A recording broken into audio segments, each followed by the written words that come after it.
Hello and welcome to this special edition where we'll be digging deeper into the types of economic data that can be traded in the global financial market. In the previous edition, I was able to show to us how to analyze the Forex Factory website, how to get to understand if the data is asking us to take a buy trade or to take a sell trade. I was also able to share with us the currency combinations in case we are a currency trader.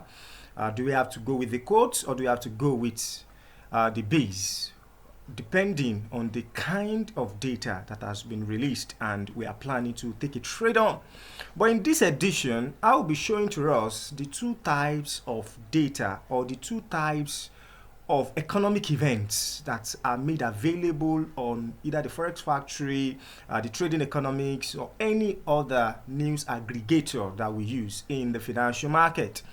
And for us to have an insight into what I'm about to share, I might have to go to a previous day because today actually happened to be a work-free day, a Sunday, as we can see currently on this website. It shows today, October 2nd. And today is a Sunday, so I'm actually making this video on a Sunday. That is another beautiful thing about this market. You can plan your day, you can plan your week even before the day or before the week finally arrives, so we can know what we will be looking forward to. Looking at this particular day, we have a particular type of economic event that will be released on this particular day. We have the CPI, that's the Consumer Price Index, and in the case of the CPI, there are forecast and previous. And in the case of ISM Manufacturing PMI, another type of economic event in this market, we also have forecast and the previous.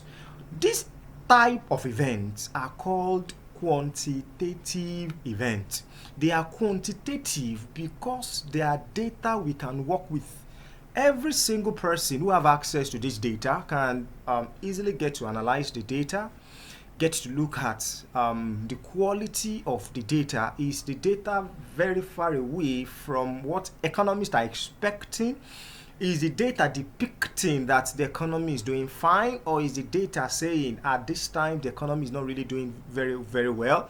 In case the economy is doing fine, we know the type of trade to take. So if you do not, I will encourage us to watch the previous edition of this series where I talk about how to analyze quantitative data like this: the CPI, the ISM Manufacturing PMI, and the rest of it. These are the first type of economic events that we can trade in this market: quantitative, with numbers, measurable, very easy for each and every one of us to trade.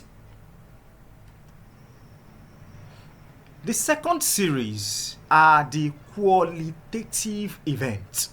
In this instance, we do not have data to work with.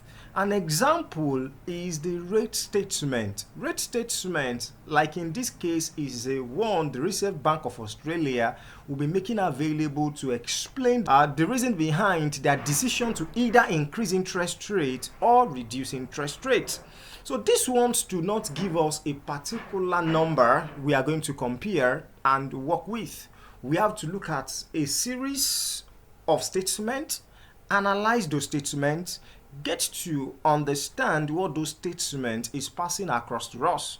So when we do that, that is when we might be able to either decide to take a buy trade or we take a sell trade.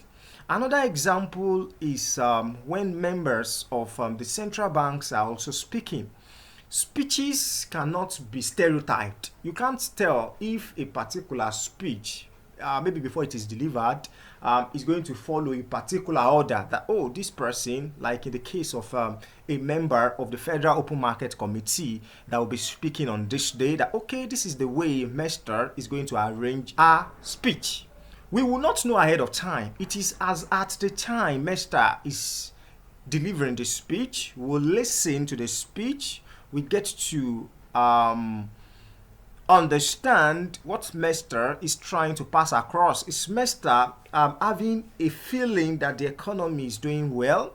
We'll get to pick that from the quality of the speech Mr. is delivering.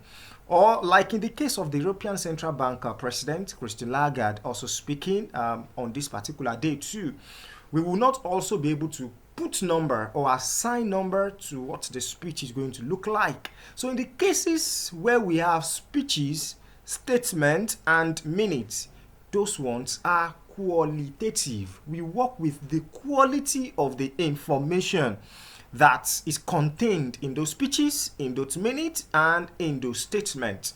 They are very interesting to trade, especially when they create volatility, like in the case of rate statement and the minute. For instance, the FOMC statements, the FOMC minutes, and the likes of them, or the speeches by the head of the central banks, Lagarde, Powell, and the rest of them. Those ones too are very, very interesting to trade, but we need to understand what we'll be watching out for whenever this kind of speeches or this kind of qualitative event are being made available in the market. So this is where I'm going to wrap it up in this particular edition. So in the next edition, I will be sharing with us how to trade these qualitative events. What do we need to watch out for? And what type of trade are we expected to take depending on what those speeches are focused on. So I look forward to having you around next time around. Subscribe and like this video, because there will be a whole lot of qualitative content that will be coming out on this channel. So thank you for being a part of this video. I'm expecting us very, very soon. Thank you.